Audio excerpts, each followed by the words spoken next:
Hi அஸ்ஸலாமு அலைக்கும். எல்லோரும் எப்படி இருக்கீங்க? வெல்கம் பேக் டு சுஜா சமையல். இன்றைக்கி என்ன ரெசிபி பார்க்க போகிறோம்னா, நம்ம கண்டிப்பாக சின்ன வயசில் சாப்பிட்ருப்போம் எல்லோரும்.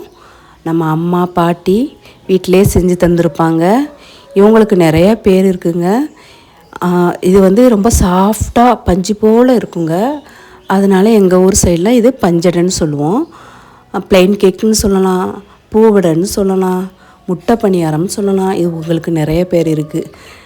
ஸோ இந்த மாதிரி நம்ம வீட்டிலையே அவன் இல்லாமல் ஓவன் இல்லாமல் நம்ம எப்படி செய்யலான்னு வாங்க. ஆயில் கிடையாது, கொஞ்சம் பொருளை வச்சு 10 அதிகபட்சமாக 20 நிமிஷத்தில் ஈஸியாக சூப்பராக நம்ம செய்யலாம். ஹெல்த்தியாக வீட்டில் நம்ம செஞ்சு பசங்களுக்கு, பிள்ளைங்களுக்கு, பெரியவங்களுக்கு நீங்கள் இந்த மாதிரி கொடுத்து பாருங்கள், ரொம்ப சந்தோஷப்படுவாங்க. வாங்க வீடியோக்குள்ளே போகலாம்.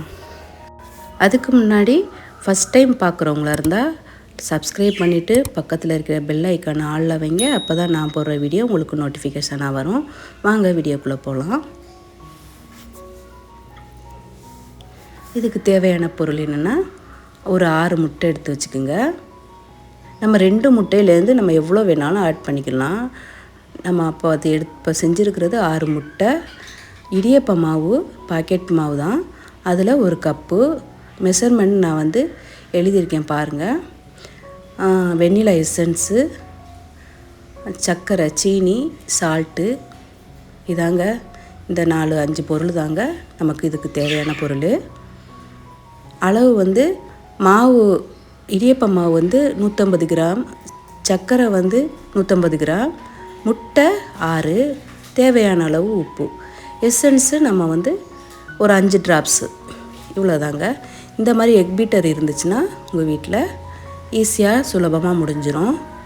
எக் பீட்டர் இல்லாதவங்க சிலிப்பி மாதிரி இதே மெத்தடில் கையில் சிலிப்பின்னு சொல்லுவாங்க, அதை வச்சு சிலிப்புனா அந்த முட்டை நல்லா பீட் பண்ணணுங்க. நம்ம எவ்வளோக்கு எவ்வளோ பீட் பண்ணுறோமோ அப்போ தான் இந்த பூவடை சாஃப்டாக இருக்கும். இந்த மாதிரி சட்டியில் முட்டையெல்லாம் உடச்சி ஆட் பண்ணிக்கலாம். ஸ்கிப் பண்ணாதீங்க. ஸ்கிப் பண்ணோம்னா நம்ம வீடியோவை ஸ்கிப் பண்ணிங்கன்னா உங்களுக்கு நான் என்ன செய்கிறேங்கிறது உங்களுக்கு புரியாது. ஏன்னா இந்த முட்டை லாஸ்ட் வரைக்கும் நீங்கள் கொஞ்சம் பாருங்கள். இப்போ 5 முட்டையும் நான் உடச்சி ஆட் பண்ணிவிட்டு கடைசியாக ஒரு முட்டை தான் நமக்கு அளவு தண்ணி கரெக்டாக வைக்கணும். கொஞ்சம் கூட போனாலும் அந்த சாஃப்ட் இல்லாமல் அப்படியே களி மாதிரி போயிடும். சப்புன்னு நமக்கு பஃப்னஸ் கிடைக்காம அப்படியே இதாயிரும், இறங்கிரும் அந்த இது சாஃப்ட்னஸ்ஸு. ஸோ அதனால் கரெக்டாக தண்ணி வைக்கணும். இப்போ நம்ம 5 முட்டையும் இப்படி உடச்சிட்டு லாஸ்ட்டாக என்ன பண்ணணும்னா, சின்ன ஹோல் போட்டு உள்ளே உள்ள முட்டையை எடுத்துடணும்.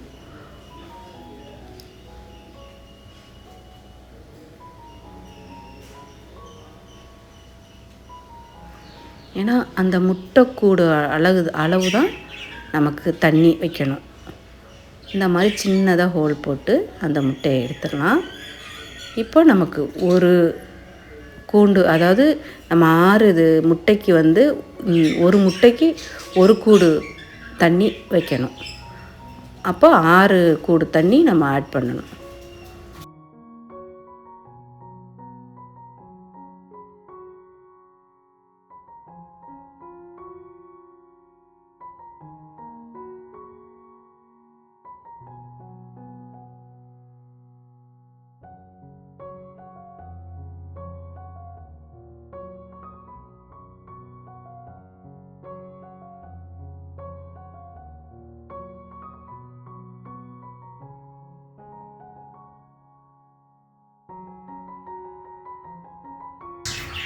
எக் பீட்டரை வச்சு இந்த மாதிரி ஃபஸ்ட்டு எக்கை முட்டையை நல்லா இந்த மாதிரி அடிச்சுக்கணும்.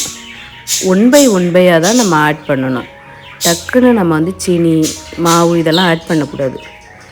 இது ஒரு 2 மினிட்ஸ் இந்த மாதிரி ஃபுல்லாக நமக்கு சட்டி ஃபுல்லாக வந்துடும் பாருங்கள். அந்த நுரை அப்படியே வரும். இந்த சாஃப்ட் அப்போ தான் வரும் நமக்கு.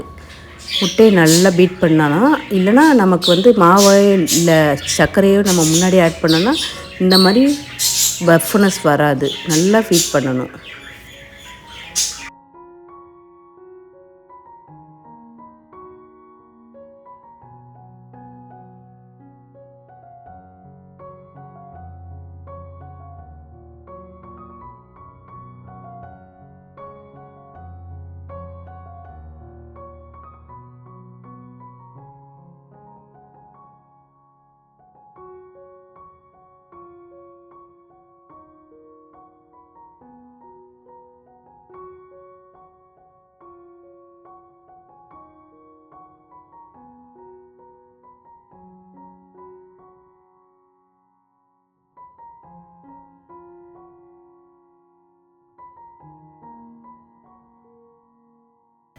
இப்போ நல்லா பார்த்திங்களா சூப்பராக ஹீட் ஆகிடுச்சு. இப்போ வந்து நம்ம சுகரை லைட்டாக நம்ம ஆட் பண்ணணும். அப்படியே கொட்டக்கூடாது, கொஞ்சம் கொஞ்சமாக ஆட் பண்ணணும். கைவிடாமல் நம்ம செய்யணும்.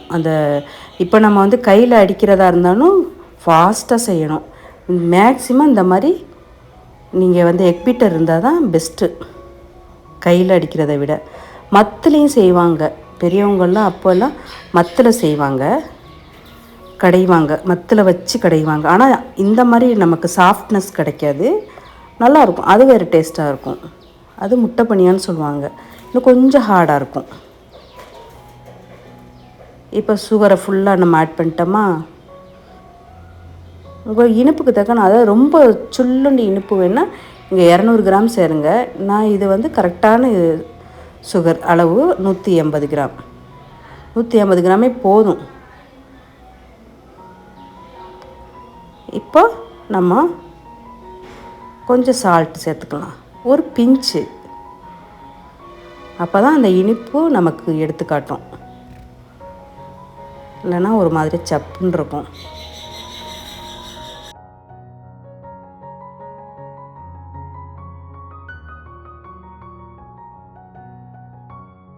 இப்போ சீனி கரைஞ்சிருக்கும், மாவை ஆட் பண்ணிக்கலாம். நீங்கள் வீட்டில் உள்ள மாவாக இருந்தாலும் ஓகே தான். கடை மாவுன்ட்டு இருந்துச்சு, அதையுமே இப்படி கொஞ்சம் கொஞ்சமாக நம்ம ஸ்ப்ரெட் பண்ணணும். அப்படியே கொட்டிடக்கூடாது, கொஞ்சம் கொஞ்சமாக ஸ்ப்ரெட் பண்ணணும். மாவை பார்த்திங்களா அப்படியே வெண்ணெய் மாதிரி அப்படியே பார்த்திங்களா எவ்வளோ அழகாக இருக்குது. அந்த மாவை பார்த்தாலே நமக்கு தெரியும் இந்த கேக் வந்து சூப்பராக இருக்கும் அப்படின்ட்டு.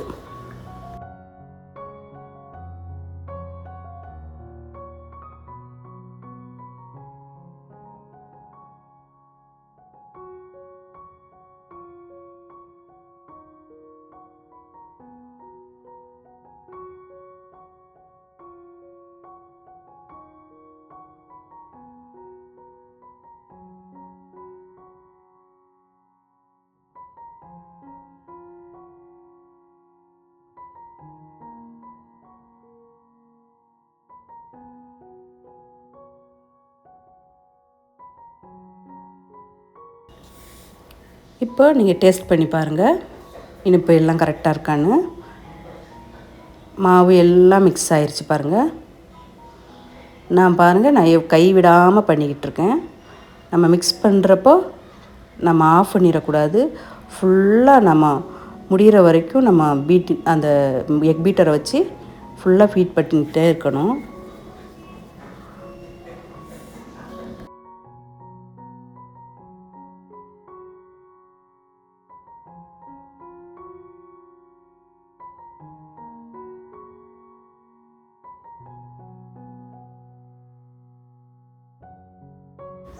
லாஸ்ட்டாக நம்ம வெண்ணிலா எசன்ஸை ஆட் பண்ணிக்கலாம். வெண்ணிலா எசன்ஸ் இல்லாதவங்க, வேணாங்கிறவங்க ஏலக்காய் பொடி ஆட் பண்ணிக்கலாம். ஏலக்காய் பொடி போட்டால் இன்னும் சூப்பரான வேறு மாதிரி டேஸ்ட்டும் வாசமும் ஃப்ளேவர் வரும். ஆனால் எசன்ஸ் சேர்த்தோம்னா குழந்தைங்களுக்கெல்லாம் நம்ம கடைகளில் வாங்குகிற ப்ளைன் கேக் மாதிரியே, அதாவது நம்ம க்ரீன் கேக்கு அந்த மாதிரி ஸ்மெல்லு வந்துக்கிட்டு, அதனால் நம்ம பேக்கரியில் வாங்கின ஒரு ஃபீல் கிடைக்கும். ஸோ அந்த பிள்ளைங்க வந்து நம்ம கடையில் வாங்கி கொடுத்த மாதிரி சந்தோஷமாக சாப்பிடுவாங்க.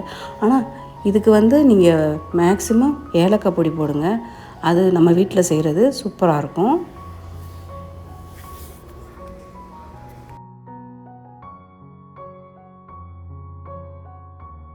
பார்க்குறவங்க உங்கள் பொண்ணான கையால் அந்த லைக் பட்டனில் ஒரு லைக்கை ஒன்று தட்டி விட்டுட்டு பாருங்கள். அப்போ தாங்க எங்களுக்கு கொஞ்சம் மோட்டிவேஷனாக இருக்கும், செய்கிறவங்களுக்கு இன்ட்ரெஸ்ட்டாக இருக்கும், வீடியோ போடுறவங்களுக்கு சந்தோஷமாக இருக்கும்.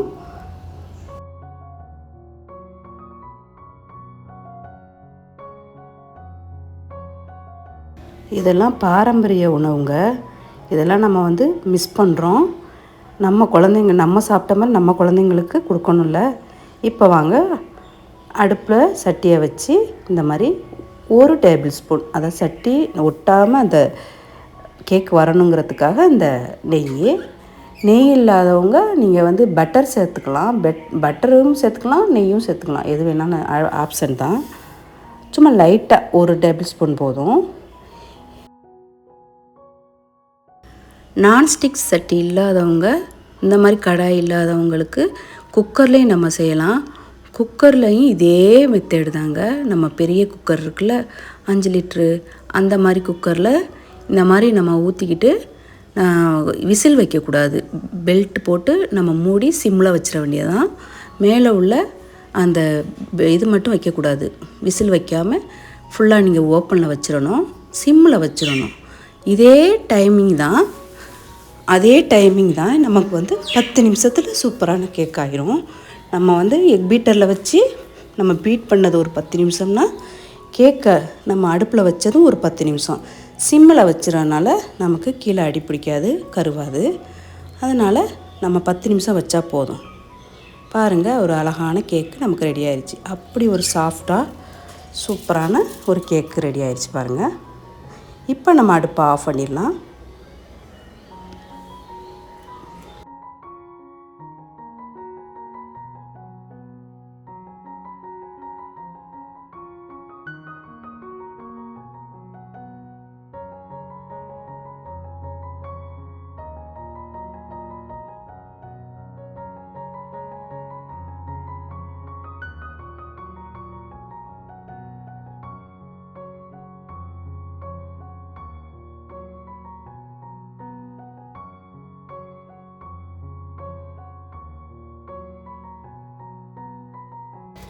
அவ்வளோதாங்க. இப்படியே சர்வ் பண்ணி நம்ம சாப்பிட்லாம். இல்லை நீங்கள் மேலே வந்து கொஞ்சம் டெக்கரேட் பண்ணுறனாலும் பண்ணிக்கலாம். அது நம்மளோட ஆப்ஷனல் தான், நம்ம விருப்பம். கொஞ்சம் மில்க் மேட் இருந்துச்சு, அதை நான் மேலே ஆட் பண்ணேன். பசங்களுக்கு வந்து இந்த மாதிரி கொஞ்சம் டெக்கரேட் பண்ணால் ரொம்ப பிடிக்கும்ல, அதனால் வீட்டில் இருக்கிற பொருளை வச்சே நம்ம பண்ணிக்கலாம். ஜாம் இருக்கும், கண்டிப்பாக எல்லார் வீட்லேயும் குழந்தை இருக்கிற வீட்டில் ஜாம் இருக்கும். ஸோ அதில் ஒரு 2 டேபிள் ஸ்பூனை வச்சுட்டு நட்ஸு மேலே வந்து கொஞ்சம் தூவி விட்டுக்க வேண்டியதான். இதெல்லாம் நம்ம ஆப்ஷனல் தான். நீங்கள் வந்து ப்ளைனாகவே சாப்பிட்டு பாருங்கள், சூப்பராக இருக்கும்.